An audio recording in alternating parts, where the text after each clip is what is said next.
Because when I first started making money and it was, my salary or my earnings were published all over the place. I mean, the first year I was like, really? Did I make that much money? Oh my God.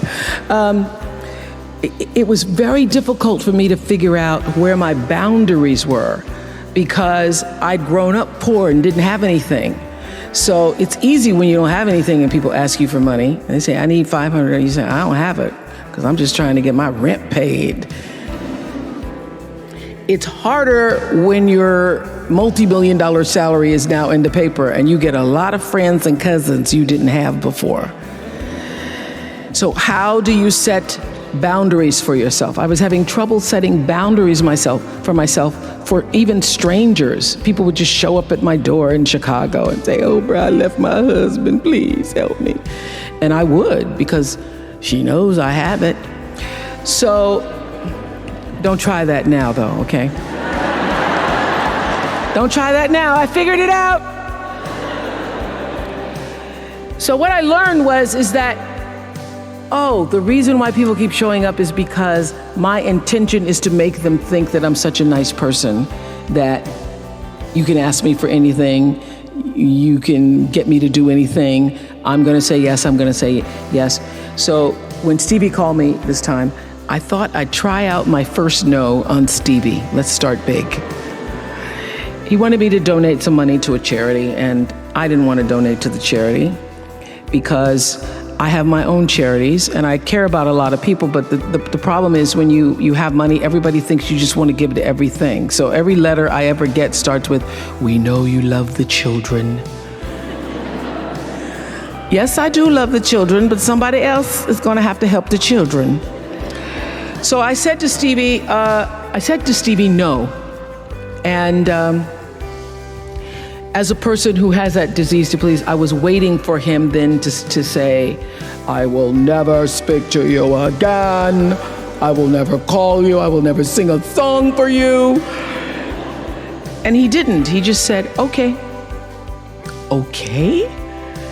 Okay, it's okay? He said, okay, check you later. And what I learned from that is, many times you will have angst and worry about things and put yourself in a state, like someone said this morning because their phone went off, they were mortified over a phone, I said, really? You will put yourself in a state when the other person really isn't even thinking about you. So learning that I could specifically determine for myself what the boundaries were for me, what I wanted to do, give my money, give my time, give of my service to who I wanted to give it to when I did, that I get to make that decision. And just because you get 100 requests a week doesn't mean you have to try to fulfill all of that. Just because you have all of these demands on your time and on you doesn't mean that you have to say yes. You get to decide because you're the master of your fate. The captain of your soul, as William Ernest Henley said in Invictus. And understanding that really changed the meaning of my life in that I was no longer driven by what other people wanted me to do, but took charge of my own destiny, making choices based upon what do I feel is the next right move for me. Quincy Jones had, I would not even say an important role. I would say the role in my acting career. Quincy Jones discovered me. And it's so interesting to me because when I was working as a television newswoman in Baltimore, and really all I wanted to do was be an actress, but I was doing television. And I felt at the time, well, I can't quit this job because this is what everybody else wants to do. And if I quit this job, what am I going to do?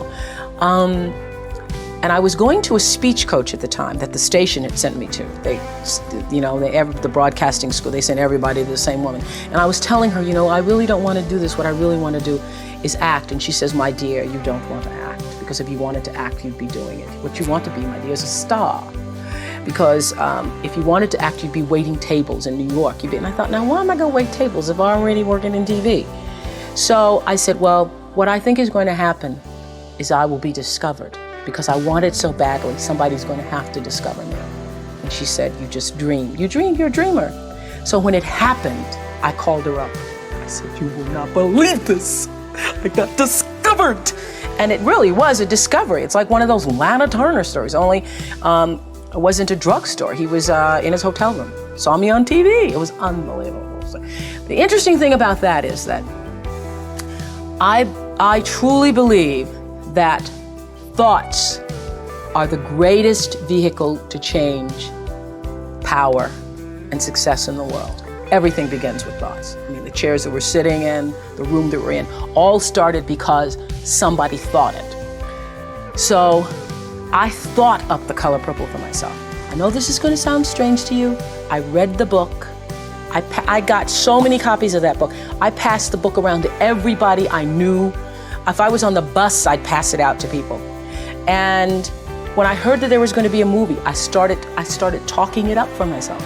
I didn't know Quincy Jones or Steven Spielberg or how on earth I would get in this movie. I'd never acted in my life, but I felt it so intensely that I had to be a part of that movie. I really do believe I created it for myself. I wanted it more than anything in the world and would have done anything to do it. Anything to do it. Turn your wounds into wisdom. You will be wounded many times in your life. You'll make mistakes. Some people will call them failures. But I have learned that failure is really God's way of saying, excuse me, you're moving in the wrong direction. It's just an experience.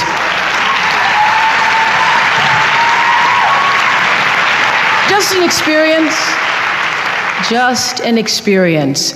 I remember being taken off the air in Baltimore, being told that I was no longer being fit for television and that I could not anchor the news because I used to go out on the stories. And my own truth was, even though I'm not a weeper, I would cry for the people in the stories, and which really wasn't very effective as a news reporter, to be covering a fire and crying because the people lost their house. And it wasn't until I was demoted as a on-air anchor woman and thrown into the talk show arena to get rid of me that I allowed my own truth to come through. And the first day I was on the air doing my first talk show back in 1978, it felt like breathing, which is what your true passion should feel like. It should be so natural to you. And so I took what had been a mistake, what had been perceived as a failure with my career as an anchor woman in the news business, and turned it into a talk show career that's done okay for me. What drives you to keep working so hard? You and I are in the 60s category. And so when you're in your 60s, you've lived more than you're going to live, realistically. So when you realize you've lived more than you're going to live, you can say, why not relax a little bit? Why not just ease up? Why have you decided to even work harder than you did before? Because I think, David, that everybody, the thing that works for me all these years, whether it was the magazine, or which I still have, or whether it was the show, I understood that there's a common denominator in the human experience. And I want the same thing you want, which is the same thing you want and you want. What we all want is to be able to live out the truest, highest expression of ourselves as a human being. That doesn't end until you take your last breath. What is the truest, highest vision that you hold for yourself? No matter where you are in your life, there's always the next level. There's always the next level to the last breath. So I feel that I always knew that I would be done with the show when I felt like, I've said as much as I could say here on this platform. And then how will I be used? If there were a theme song to my life, Amazing Grace would be one of them, and Keep On Using Me Till You Use Me Up would be another one. Right? You know that Bill Withers song? Yes. So I feel that until you have used your value as a human being, you're not done. When I first started as a broadcaster, I was 19, very insecure, thrown into television, pretending to be Barbara Walters, looking nothing like her, and still going to college. So I do all my classes in the morning from 8 to 1, and then in the afternoon I worked from 2 to 10 and did the 6 o'clock news. And would stay up and study and all that stuff, until 1, 2, or 3 o'clock in the morning, and then just start the routine all over again. And my classmates were so jealous of me that I remember like taking my little $115 paycheck, and at the time I thought it was really a lot, but taking $115 and trying to appease them. I would like always, anytime anybody needed money, I was always offering, oh, you need $10, or taking them out for pizza, ordering pizza for the class and things like that. Trying to, that whole disease to please, that's where it was the worst for me, I think, because I wanted to be accepted by them and could not be, because first of all, I didn't have the time. They wanted me to pledge, and I didn't have the time to pledge. I didn't have the time to be a part of all the other college activities or a part of that whole lifestyle. And it was very difficult for me socially, really one of the worst times of my life, because I was trying to fit in school and be a part of that culture, but also trying to build a career in television. It's very difficult for me to even see myself as successful, because I still see myself as in the process of becoming successful. To me, successful is getting to the point where you are absolutely comfortable with yourself, and it does not matter how many things you have acquired. The ability to learn to say no and not to feel guilty about it, to me, is about the greatest success I have achieved. The fact that I have, in the public side, done whatever is fine. It's all a part of a process for growing for me. But to me, to have the kind of internal strength and internal courage it takes to say, no, I will not let you treat me this way, is what success is all about. It's the same thing that prevents you from being abused as a child, that prevents you from being abused as an adult, that allows you to build success for yourself. I will not be treated this way. I demand only the best for myself. You are worthy to say no. That it's okay if you say no. It's okay if you say no and then people don't like you. That's really okay. The important thing is how you feel about what you're doing, how you feel about yourself. It's a long struggle, though. It's a long struggle. And I'm just hoping that, in the work that I do on the show and the speaking that I do around the country, and that young people who are watching this can get the lesson sooner than I did.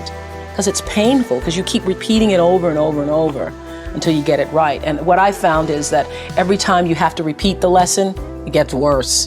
Because I call it God trying to get your attention, the universe trying to get your attention. So we didn't get your attention the first time, so we're gonna have to hit you a little harder this time. So I'm still doing it, I'm still learning.